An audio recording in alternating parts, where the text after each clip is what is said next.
মাদক পাচারের অভিযোগে জালে তৃণমূল কংগ্রেসের এক নেতা। আলিপুরদুয়ারে গ্রেফতার তৃণমূলের অঞ্চল সভাপতি সহ দুজন।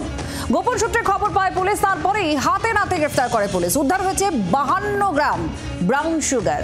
ধৃতদের বিরুদ্ধে মাদক আইনে মামলা রুজু করেছে পুলিশ।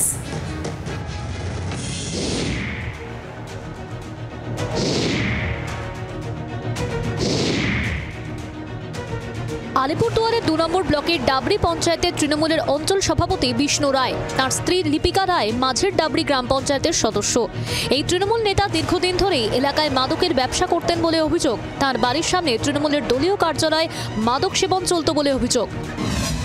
মালদা থেকে ট্রেনে মাদক নিয়ে চন্দন মণ্ডল নামে মাদক পাচারকারী আসছে বলে গোপন সূত্রে খবর পায় পুলিশ। মাদক পাচারকারী চন্দন নিওয়ালিপুর স্টেশনে পৌঁছতেই সাদা পোশাকে তার পিছু নেয় শামুকতলা থানার পুলিশ। নিজের বাড়ির সামনেই দলীয় কার্যালয়ে অপেক্ষা করছিলেন বিষ্ণু রায়। মাদক পাচারকারী চন্দন মাদক হস্তান্তর করতেই দুজনকে হাতে নাতে গ্রেফতার করে পুলিশ।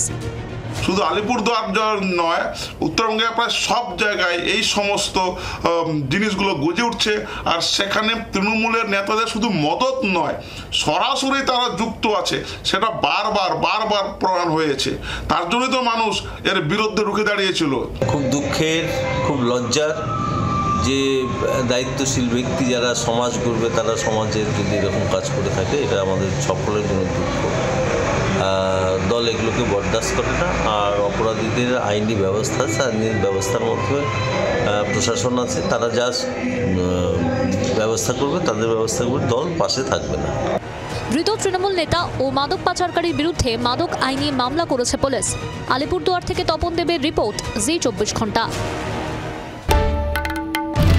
বাংলার আওয়াজ, বাঙালির আবেগ, জি 24 ঘন্টা।